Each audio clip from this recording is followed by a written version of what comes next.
Hi students, Professor Franklin here. This week we are starting our journey into prehistory and we'll be zooming up about 100,000 years in the next 7 or so weeks of class. So with getting started, I wanted to share a quote from Picasso. To me, there is no past or future in art. If a work of art cannot live always in the present, it must not be considered at all. The art of the Greeks, the Egyptians, the great painters who lived in other times, it is not an art of the past. Perhaps it is more alive today than it ever was. And I hope you'll really feel this quote resonating through our lectures in the next several weeks as we look at pieces of art that really and truly are timeless. Many of them will be already recognizable to you, and many more will hopefully worm their ways into your heart. Before we get started in earnest in our lecture, I'd like you to take a minute and just ponder these 3 questions. You can, on a separate piece of paper from your notes, please just answer them. Who are we? Where do we come from? And where are we going? And I'd like you to think about these in the context of we being us as a civilization. So who are we as a people, not just our country, but the people of the world? Who are we? Where do we come from? And where are we going as a people? As early people, we share a hominoid ancestor with the Neanderthals, but our line that we are descended from, the Homo sapiens, is distinctly different. And the Homo sapiens were the ones that made it. The Neanderthals eventually did die out. About 2.5 million years ago, our species, the Homo sapiens, began to use hand tools and really modify the landscape within which they were living. So that early period of time, called the Paleolithic period of time, and today we'll largely be looking at 3 periods of time, Paleolithic, Mesolithic, and Neolithic, began about 2.5 million years ago and lasted through about 8,000 years ago. And again, when we're talking about these early dates, BC meaning before Christ, or also interchangeably BCE, before the Common Era.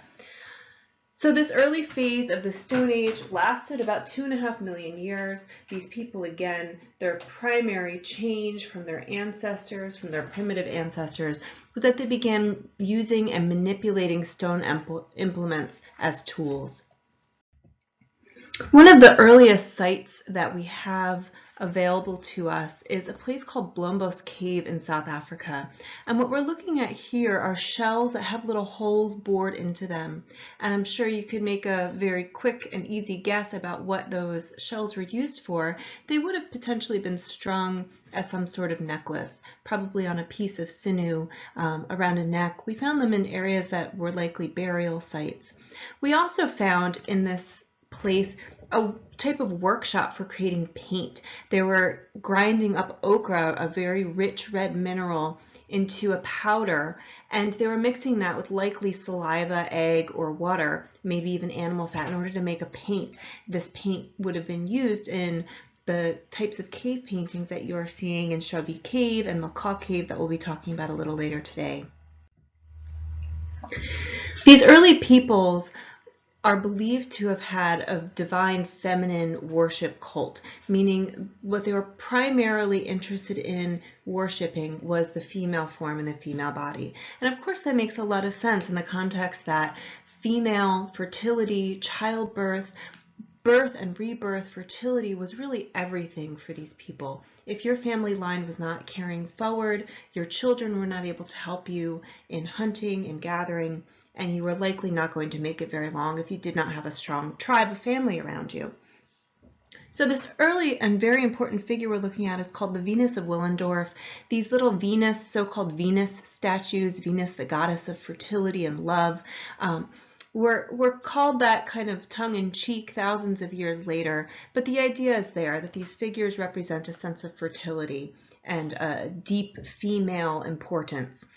When we look at her, we can see that she's symmetrical, a word we've spoken about already, that things are aligned over an axis, the left and right being the same. So she's symmetrical across her vertical axis.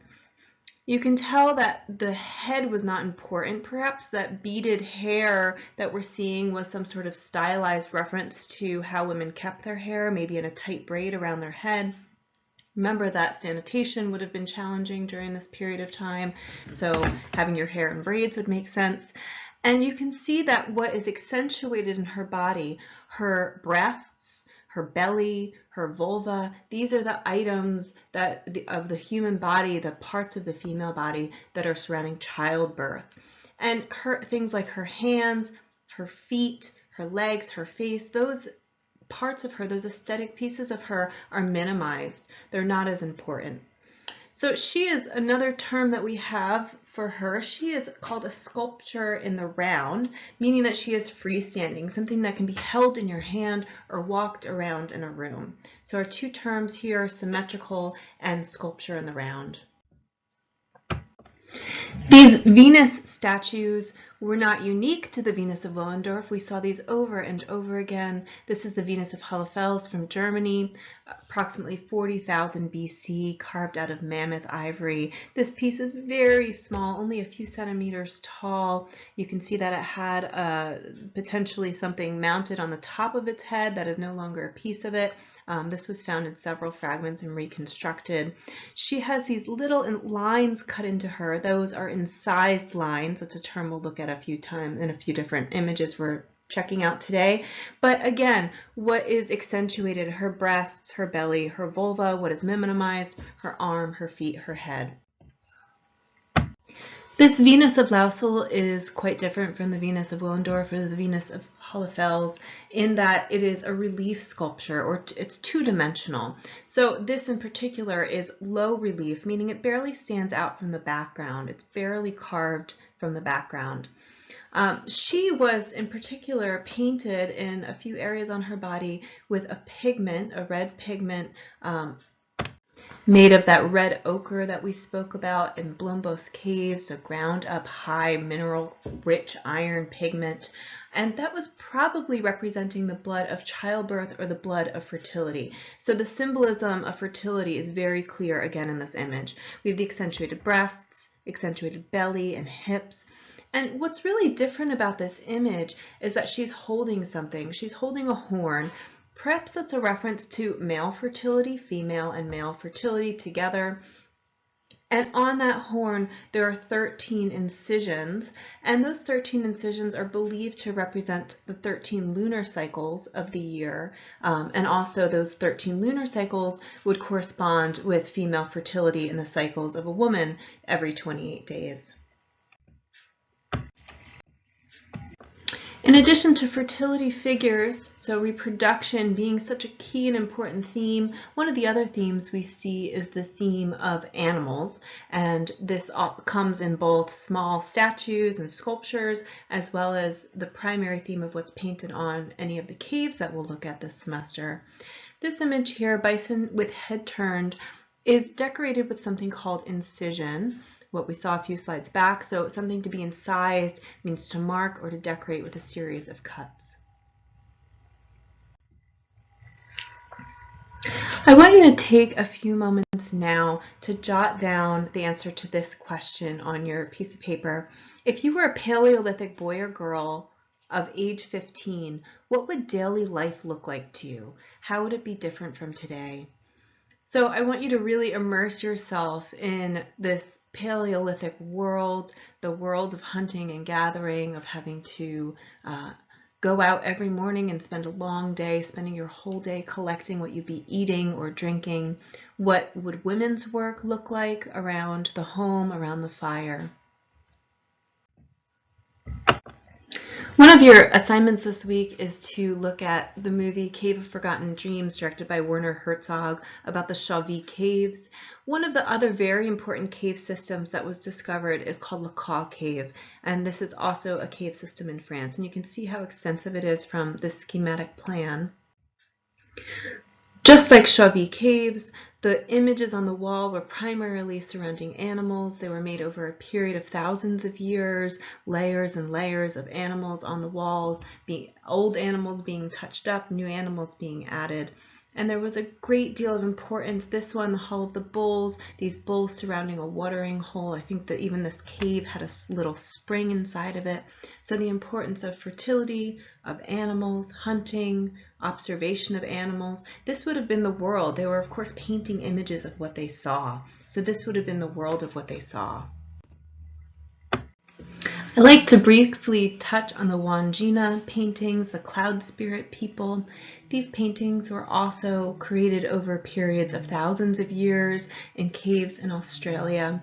And it's believed that these paintings had to do with the idea of shamanism, the access of a person to the mythological plane, accessed through ritual, sometimes through dreaming. And these paintings, incredibly rich, detailed, otherworldly paintings, were thought to be done while these shamans were in a trance.